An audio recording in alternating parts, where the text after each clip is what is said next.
Garden Report is brought to you by Prize Picks and the Game Time app. Hey, Barney Manning here. Welcome to a special edition of the Garden Report, main edition, I guess, talking Baylor Scheierman with Noa Dalzell. And a great game for it was a great game for Noa. She really enjoyed herself up I there, did but it enjoy was a myself. great game, especially for Baylor Scheierman, who is rolling through 4 games here. 23 points a game, big rebounding numbers similar to what we saw from him in college. And the passing's been on display as well. And when we talked to him down there, Noah, I think the biggest thing we took away from it is that he's playing a role that he'll eventually play in Boston now, whether that's next month or next year. I think that's the thing we're trying to figure out here, is whether this is going to be a full season of development in Maine for Baylor, or just a little time early in the season for him to get his reps up and blow the G League away like he's done so far, and then make that transition to maybe some depth minutes when the Celtics are resting guys or something later in the year. But what was your big takeaway on how he's looking so far through these 4 games and what we saw there on Saturday, and in your case on Sunday, I guess it was, and you were up there on Friday as well. And how far does it feel like he is away from contributing to Boston? Yeah, I loved watching Baylor play. I think he plays super hard. He already has shown things that he's very good at. The shot was completely there. Rebounding, he's excellent. I think that he shows flashes of like being just a good playmaker, just a good passer, smart player. He didn't rack up like a million assists, but he just makes smart plays. He's in the right place at the right time. He makes things happen. I loved watching him. That being said, it wasn't like I watched him and I was like, oh, this is a guy that needs to be in Boston right now. You know, there's defensive things that I think he can get better at. From an athleticism standpoint, like I understand there's a little bit of a delta, although he definitely didn't seem not athletic enough to be in the G League, although, you know, obviously there's a gap there. But his attitude's good, and everything that we heard from Tyler Lashbrook, he's just been impressed by him as a competitor, as a player. So yeah, I'm really optimistic about Baylor. I think he struggled in the preseason with his shot, but he was hitting some really difficult shots both of these games. He's shooting 46% from 3. These are NBA three-pointers, right? There was some concern maybe he's a college three-point shooter and it won't translate to the NBA. 46% so far through 4 games in the G League. So the shot, I think, is going to be there. I think he just went through a patch where he struggled, and he talked about that yesterday. So we talk about this all the time, but, you know, guys struggle at various points, and we can extrapolate and we can be super concerned. I think that maybe preseason is going to be Baylor Scheierman's version of Jordan Walsh's summer league. Like, it was just not a great stint for him, and he found his bearing a little bit, and this is going to be a really good stretch for him to get the opportunity to play real minutes.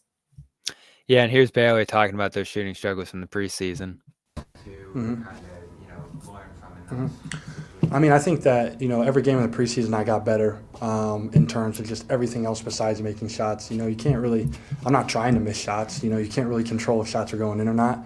I put in a lot of time in that part of my game, so I'm not really worried about that. But I think defensively and then just offensively in terms of spacing and crashing the glass, I think each game in the preseason I got better and better. And, you know, that last game, I think it was against Toronto, the last game of preseason, that I felt like my best preseason game, and that's what you want, just to continue to get better and better. Yeah, we're replicating a lot of the stuff that he's gonna do in Boston in terms of his pregame routine and his rotations and all that stuff that sort of gets you used to playing off the bench. And he's been a soldier for it. I mean, I think for him, it's like doing the same things that we would ask him to do in Boston in terms of, you know, making the right read every time on offense, whether that's the shoot, whether that's the pass, and then his rebounding. We've really been harping on him, and then obviously defensively growing him. And he's a competitor. Like, I think you guys saw it tonight. Like, he competes at all times. So I think interesting things there. Obviously, they're replicating the role. I know you talked about that a few minutes ago, and coming off the bench, that stood out to me right away too. Even watching some of those Long Island games, it was like, why is he coming off the bench? But I guess it makes sense. And he even said in our talk with him there that some of it comes back to just being able to sit on the bench for 5-6 minutes to start a game and then come in cold and be able to make an impact. So I think that makes some sense here as well. From those Long Island games, I know we didn't see it from him in the main games here, but some exciting stuff defensively too, in transition in particularly, where he was able to, you know, track down some balls and make some blocks. And he didn't have many blocks at all in college. No, obviously not a super athletic vertical player. So that I think intrigued me there is that, can you start to see some ways that he might be able to impact the game defensively? I didn't get a good grasp on that from watching Sunday. I was more watching the offense with him, and the offense is spectacular. You can impact the game in so many ways already. But defensively, it's going to be interesting how they utilize him, because from the start, I felt like he was not going to be a guy that, like Hauser, ends up becoming and developing into a stopper over time. He's probably going to have to be someone that they hide and scheme around, trying to keep out of actions a little bit more. Yeah, off the bat, that's the assumption. But again, I don't want to pigeonhole him as like, this is what he's capable of, this is what he's going to be capable of, because like, this is one of the things that I asked Tyler about. Like, sometimes these guys that are older, he called them older, young guys. Like, there's an assumption of like, this is what he can do, and he's not going to get any better. And I don't know. I think we saw with Hauser like that you can become somebody that doesn't get exploited. I'm sure, yeah, Hauser might have some physical tools that he doesn't have, but he also has some things about him, like the fact that he can rebound the way that he can rebound, how quick he is I to the love ball. his rebounding. Yeah, like those are qualities that translate over to other aspects of your game. And so yeah, I'm sure that it's going to be a lot of these guys in Maine, like defense is where the delta is. JD Davison, that's where the delta is. And so I know it's something that they're always stressing, and especially because you're not talking about just being like a passable NBA defender, but you're talking about being a defender on a championship level team with all NBA defenders all around you. So it's like that's the discussion.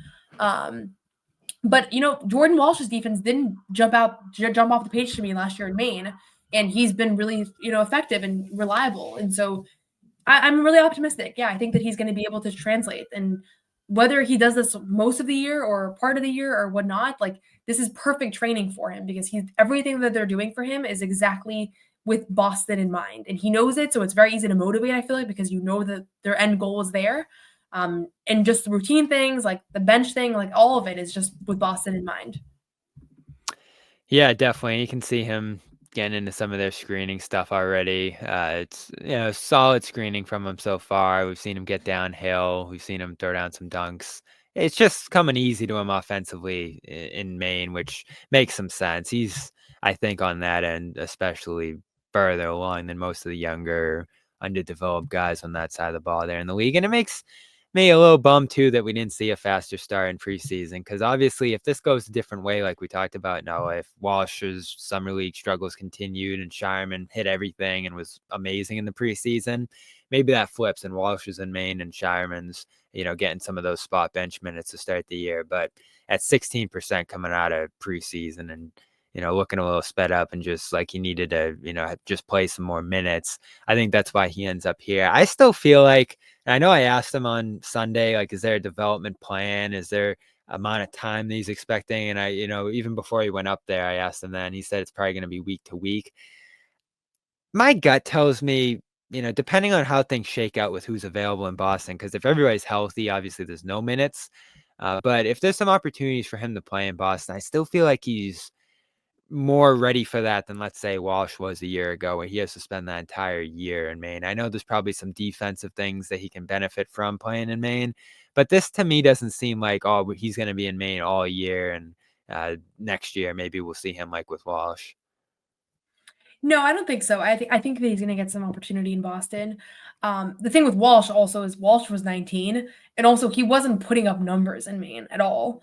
Like, I think that's kind of the impressive thing about the way this Maine program runs, is they're not trying to make these guys become stars on the G League team only so that they could be role players. Like Walsh played within himself, but Baylor's showing us flashes of things that Walsh never did already 4 games in.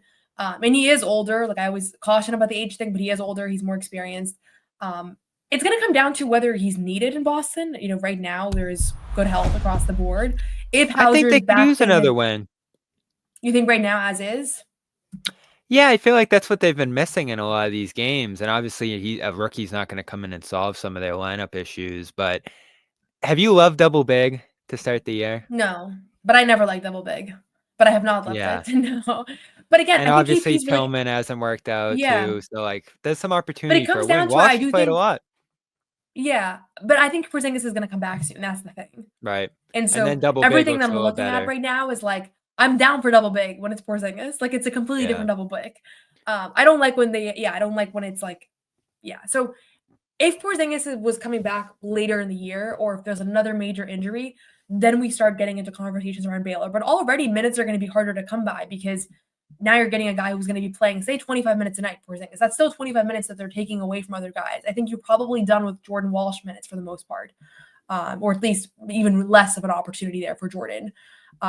You're obviously cutting back on Mimi's and Luke's minutes. So Pritchard's going to lose some touches. Like, there's going to be less to go around for everybody when Kristaps Porzingis is back in full stride. And so I would rather personally see Baylor continue to excel here, because a lot of what Nimi was able to do early on here is because he got all of those reps in Maine and in Summer League. And so, again, this is not just a program of like, oh, go and stay in shape in Maine. It's like he's studying how they do things in Boston. And so I think that's almost more valuable.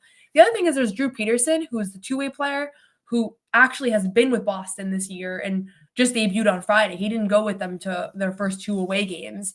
And so I don't know where they view Drew in the mix, if they view Baylor as like the guy that they're actually focused on and Drew's just playing like a spot role. And I don't know exactly how they view him. Certainly watching this weekend, Baylor stands out more than Drew as far as like an NBA potential. Yeah, Drew looks better. It's still the shot, though, and so much of it I know it's make-miss. But can you make guys guard you? Can you be a threat out there? And the thing about Scheierman, and I love this play. This is my favorite play from when we were there on Sunday. The miss and put back and guying it right to JD. Like, I think he has both a great nose for a ball and a great feel with the ball in his hands. And you see it. I love his passing. I love it all the way back to Summer League. And again, I thought he was going to be playing right away for this team with some of that stuff. But this one here, and you see a lot of it, he's shooting from deep. He loves taking deep threes. And that's something that's going to manipulate a defense if he's hitting them. And so, is he going to hit those in the NBA? Especially whether he's nervous or just kind of trying to get his feet wet in the NBA for the first time. Is that shot there? That's what we saw in preseason, I think, with, him shooting 16%. But he obviously has it in him. That's why he went 30. That's why he was one of the better shooting prospects in this draft. He did it for 5 years in college. So I feel pretty good about his shot. Peterson, I don't know. That's what's been missing, despite him having a pretty well-rounded game overall. Yeah, I think that Baylor is just, the shot is more consistent historically. And then also just, I honestly thought he played harder this past weekend. Like, he stood out. He was just close, the rebounding, especially. Things rebounding, yeah. And sometimes playing hard is a talent. I don't want to undermine it. I say that as somebody who plays basketball all the time, and I feel like I don't look like I'm playing as hard as somebody else that like is just more athletic. So I get that's not always like just how much you want it, but yeah, Baylor just has some intangible things about him that Drew at this moment I think doesn't have. That being said, Drew had a 20-point game in preseason and Baylor couldn't hit anything. So it's like, I don't want to be a prisoner of the moment. This past weekend, Baylor looked like the better player. I'm just kind of curious what they're doing with Drew, because he's somebody that has not been with the organization forever. He's different than JD and Anton, who were drafted with the organization, and that they're kind of in the plans from the beginning. But he has some intriguing things, and they re-signed him after last year. They could have not. So just someone I'm keeping my eye on. But yeah, Baylor, bottom line, I think this was a really good showing for him and just a really good start to his G League career. Yeah, Maine back at it again on Friday in Portland. Not sure if Scheierman will be there. He's been back and forth a little bit so far. And like you said, taking it week to week with which team he'll be playing with here to start this year. Check out Prize Picks. Go over there and use the code CLNS.